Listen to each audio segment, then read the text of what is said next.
যে নারী অসম্ভবভাবে ভালোবাসতে পারে সে নারী কিন্তু ঘৃণাও করতে জানে। যে নারী রাগ করে বারবার হারিয়ে গিয়েও ফিরে আসতে পারে সে নারী প্রচণ্ড অভিমানে চিরতরে হারিয়েও যেতে পারে। যে নারী অল্পতেই কেঁদে ফেলে সে নারী কিন্তু প্রচণ্ড আঘাতে ঠায় দাঁড়িয়ে থাকতে পারে।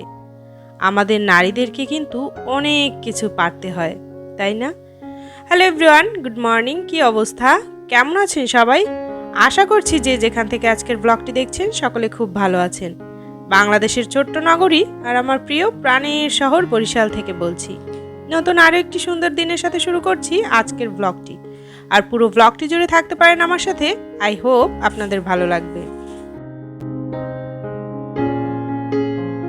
তো আজকে কিন্তু এই যে সকালবেলা একেবারে নাস্তা থেকেই শুরু করেছি। তো নাস্তাটা কিন্তু নিরিবিলি খেয়ে তারপর ছেলেকে খাইয়ে এই যে দেখিয়ে নিচ্ছিলাম। সবসময় তো আসলে একদম সাজানো গোছানো দেখাই, বেশিরভাগ ব্লগেই কিন্তু আমরা সাজানো গোছানো একদম নাটকের মতো বা সিনেমার মতো সৌন্দর্যই দেখাই।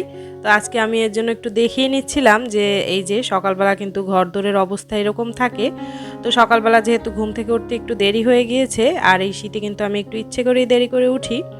তো এর জন্য কিন্তু বরমশাই নাস্তা মানে বাহির থেকে এনে রেখে যায়, তো ওটাই খেয়ে নিচ্ছিলাম। তারপর কিন্তু এই যে ঘরদোরের এই অবস্থা, তারপর ভাবলাম সব কিছু একটু গুছিয়ে তারপরই রান্না করতে যাই। তো প্রথমেই আসলে ডাইনিং টেবিলটা গুছিয়ে নিচ্ছিলাম, যেহেতু ছেলে বিছানায় খেলছে। তো এর জন্য ভাবলাম যে ডাইনিং টেবিলটা আগে গুছিয়ে রাখি, তারপর না হয় বিছানা গুছাবো বা রান্নাঘরটা একটু গুছাই, তারপর না হয় বিছানা গুছাবো। যেহেতু মানে ও যখন খেলে বিছানায়, আমার বাবাটা, ও কিন্তু মানে বিছানা থেকে নামতেই চায় না। তো এই তো সারাদিন কিন্তু এরকমই এটা ওটা ফেলতে থাকে আর ওগুলো গুছাতেই থাকি ঘরে। আর এই যে নাস্তার প্লেট টেলেট এগুলো বাসন কোসন অনেকটা জমে গিয়েছে, আর হাজব্যান্ড মেয়ে ওরা তো খেয়ে বেরিয়েছে, তো ওদের থালা বাসনও কিন্তু জমে গিয়েছিল। তো ওগুলো সব একসাথে ধুয়ে তারপর রান্নাঘরটা একটু মুছে তারপর আর কি রান্না শুরু করে নেব।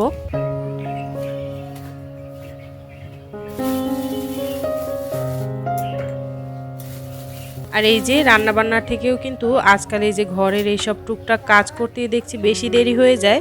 যেহেতু ছেলে মেয়ে দুটো এখন ছোট অনেকটা, ওরা কিন্তু প্রচুর ঘর এলোমেলো করে।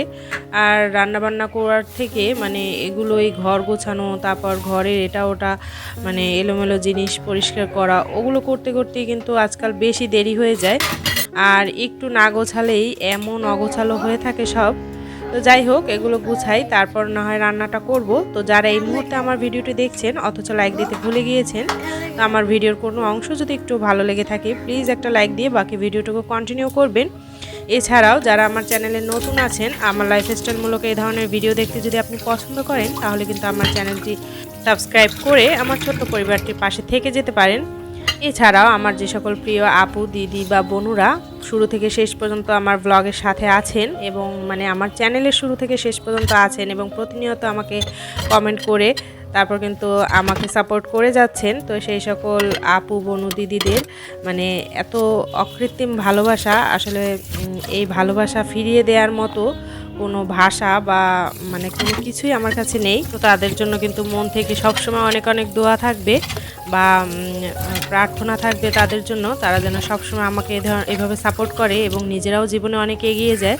আসলে সবসময় দেখবেন কি যেসব মানুষরা অন্যকে এগিয়ে যেতে মানে এগিয়ে নিয়ে যেতে সাহায্য করে, সৃষ্টিকর্তাও কিন্তু তাদেরকে কোনো না কোনোভাবে অন্য দিক থেকে এগিয়ে যেতে সাহায্য করে, এটা আমার বিশ্বাস। তো যাই হোক, আসলে সব ভালো কিছুর পিছনে ভালোই থাকে আর খারাপ কিছুর পিছনে কিন্তু খারাপই থাকে। তো এর জন্য আপনার যদি কোনো ভালো মানসিকতা থাকে বা ভালো মনোভাব থাকে অন্যকে এগিয়ে নেবার, সৃষ্টিকর্তা কিন্তু আপনাকে সেই প্রতিদান একটা সময় ফিরিয়েই দেবে অন্য কোনোভাবে বা অন্য কোনো জায়গায়। তো যাই হোক, কথা বলতে বলতে কিন্তু কাজ অনেকটা সেরেই নিচ্ছি। আর যেদিন আমার মেয়েটা স্কুলে যায় ওই দিন কিন্তু আমার বাবাটা সারাক্ষণ আমার পায়ে পায়ে ঘুরতেই থাকে। আর এই যে আমার কাজের সময় কিন্তু টুকটুক করে গল্প করতেই থাকে, এটা সেটা কথা বলতেই থাকে। আর মোবাইল ছেড়ে দেই আর একটা ওর জন্য, তো সেই মোবাইলটা দেখে আর মাঝে মাঝে কিন্তু মানে দেখতে দেখতে ও বোর হয়ে যায়, তখন কিন্তু আবার এই যে রান্নাঘরে এসে কুটকুট করে গল্প করতেই থাকে। তো তার কিছু সাউন্ডও কিন্তু আপনাদের শুনিয়ে দিচ্ছিলাম। তো যাই হোক, এখানে কিন্তু তারপর থালা বাসন মাজার পর দেখলাম যে মানে এখানে আমার রান্নাঘরের যে এই ওভেনটা, গ্যাস ওভেনটা, এটা কিন্তু অনেকটা নোংরা হয়েছিল। আর এই যে চারপাশে তেল চিটচিটে ভাবও ছিল। আসলে রান্না করার পর একদিন যদি মানে এই গ্যাস ওভেনের চারপাশটা না মুছি তাহলেই এমন হয়ে থাকে যে একদম চোখে লাগার মতো হয়ে যায়। যেহেতু পিছনের টাইলসটা আর কি সাদা টাইপের, অফ হোয়াইট টাইপের, তো এর জন্য কিন্তু ময়লাটা বা যে কোনো দাগ পড়লে কিন্তু ওটা আরও বেশি দেখা যায় বা চোখে লাগে। তো ভাবলাম যে একটু আলতো হাতে পরিষ্কার করি, তো তারপর ভাবলাম যে না, একটু সুন্দর করে একদম ডিপ ক্লিন করে নেই। এর জন্য কিন্তু একটু ভিম বার বা ভিম লিকুইডটা নিয়ে তারপর এটা পরিষ্কার করে নিচ্ছিলাম। আর এই গ্যাস ওভেনটা দেখে ভাবছিলাম যে এই গ্যাস ওভেনটার বয়স কিন্তু অনেক দিন হয়ে গিয়েছে, মানে অনেক বেশ কয়েক বছর। তো এটা কিন্তু একদম মরিচা ধরে গিয়েছে। তো ভাবছিলাম যে একটা নতুন গ্যাস ওভেন কিনবো। তো মানে আমার যে হাজবেন্ড, সেও কিন্তু আমাকে গত দিনও বলছিল যে তুমি আর একটা গ্যাস ওভেন নাও, আমার কাছে তো আছে, আমি কিনে দেই। তো আমি বলছিলাম যে আর মানে কিছুদিন পর কিনি।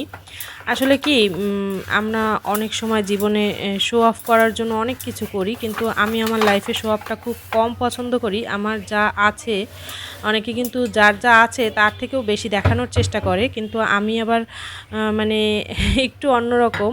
আমার যা আছে তার থেকে কিন্তু আমি কম দেখানোর চেষ্টা করি। আসলে আমার মনে হয় কি, লাইফে এত শো অফ করে কি হবে, অন্যকে দেখানোর কি আছে। আমার যতটুকু প্রয়োজন ততটুকুই কিন্তু আমি মানে করি। এর থেকে বেশি কিছু করার খুব বেশি দরকার আছে বা মানুষকে দেখানোর দরকার আছে বলে আমার মনে হয় না। তো এর জন্য আমি আমার হাজব্যান্ডকে বলছিলাম যে আর কিছুদিন তো এটা চলছে, এমন তো না যে এটা দিয়ে কাজ হচ্ছে না, তো কাজ তো মানে চলে যাচ্ছে। তো আর কিছুদিন পরে কিনি, দেখা যায় নতুন একটা কিনলে তারপর তো আর এটা ব্যবহার করা হবে না, তখন কিন্তু নতুনটাই ব্যবহার করা হবে। তো যেহেতু এটা এখনও চলছে, আর কিছুদিন চালাই, তারপর না হয় কিনি। তো আমাদের প্রত্যেকেরই কিন্তু উচিত জীবনের শো অফটা একটু কম করে যেটা প্রয়োজন সেটা আগে বোঝা। আমার যেটা আসলে খুব বেশি প্রয়োজন সেটা কেনাটাই কিন্তু বেটার মনে করি আমি। আসলে আজকে এই কথাগুলো বললাম কেন, মানে অনেকের ব্লগেই কিন্তু দেখি অনেক আপুরা বা নতুন ব্লগার আপুরা এটা সেটা কিনে একদম হুলস্থুল কাণ্ড করে দেয় ব্লগ মানে ভাইরাল করার জন্য। প্রতিনিয়তই এটা সেটা কিনতেই থাকে আর সেগুলো আবার ব্লগে দেখাতেই থাকে। তো এগুলো দেখে কিন্তু আমরা যারা আছি, হয়তো বা ব্লগ করি না অনেকে, বা অনেকে ব্লগ করি, তাদেরও কিন্তু ইচ্ছে হয় যে এইটা কিনি ওইটা কিনি। আমি ব্লগ যখন করি নাই তখনও কিন্তু আমার ইচ্ছে হতো এটা কিনি ওটা কিনি। আর আসলে মানুষের সুন্দর সুন্দর ব্লগ দেখে তখন কিন্তু মানে তাদের কেনাকাটা দেখলে কিন্তু কিনতে ইচ্ছে করে। তো এই জন্য বলবো কি, মানে আমরা এইসব দেখা বা দেখানো এই জিনিসটা থেকে যদি নিজেদেরকে একটু দূরে রাখতে পারি তাহলে কিন্তু আমাদের সংসারে অপচয়টা অনেক কম হয়। যেমন ধরেন আপনার সংসারে একটা জিনিস আছে, তারপরেও কিন্তু আমরা অনেক সময় সেই জিনিসটা কিনি বা 2টা 3টা করে কিনি, তারপর কিন্তু দেখা যায় কি অনেকটা অপচয় হয়ে যায়। তো এই অপচয়গুলো যখন আসলে আমরা কমাতে পারবো তখনই কিন্তু আমরা আসলে অনেক সঞ্চয় মানে করতে পারবো। তবে এর জন্য কিন্তু আপনাকে শো অফটা কমাতে হবে এবং বুঝতে হবে যে আসলেই আপনার সংসারে কোনটা প্রয়োজন। তো যাই হোক, আমি তো অনেক কথা বলি, কিন্তু মাঝে মাঝে কিন্তু আমি নিজেও অনেক ক্ষেত্রে নিজেকে ধরে রাখতে পারি না। তারপরও চেষ্টা করি বা করছি যে যতটুকু প্রয়োজন ততটুকুই কেনার। তো কাজবাজ করে তারপর কিন্তু শুধুমাত্র ডিমের তরকারি রান্না করেছি, আর আগের দিনের কিন্তু মাছ ছিল আর ডাল রান্না করেছি। আজকে কিন্তু তরি তরকারি তেমন কিছুই রান্না করিনি। আর ডিমের তরকারির মধ্যে যেহেতু ফুলকপি দিয়েছিলাম, আর তারপর কিন্তু এই যে ঘরটা সুন্দরভাবে মফ করে তারপর কিন্তু স্নান টান সেরে নিব। আর এর মধ্যে দেখা যাবে আমার বর আমার মেয়ে ওরা হয়তো বা চলে আসবে, তারপর কিন্তু একসাথে লাঞ্চটা সেরে নেব। আর সেই সাথে আজকের ব্লগটা কিন্তু এখান থেকেই শেষ করছি। আসলে আমি কাউকে কষ্ট দেওয়ার জন্য কিন্তু কথাটা বলিনি, কোনো ব্লগার আপু দেখে থাকলে কিছু মনে করবেন না। আমি আসলে নিজের যতটুকু মতামত ততটুকুই শুধুমাত্র বললাম, আর আমার ব্লগে অতটুকু নিজের মতামত বলার অধিকার তো বা স্বাধীনতা তো আমার অবশ্যই আছে। তো আজকের ব্লগটা এখান থেকেই শেষ করছি, দেখা হচ্ছে নেক্সট কোনো ব্লগে। টাটা।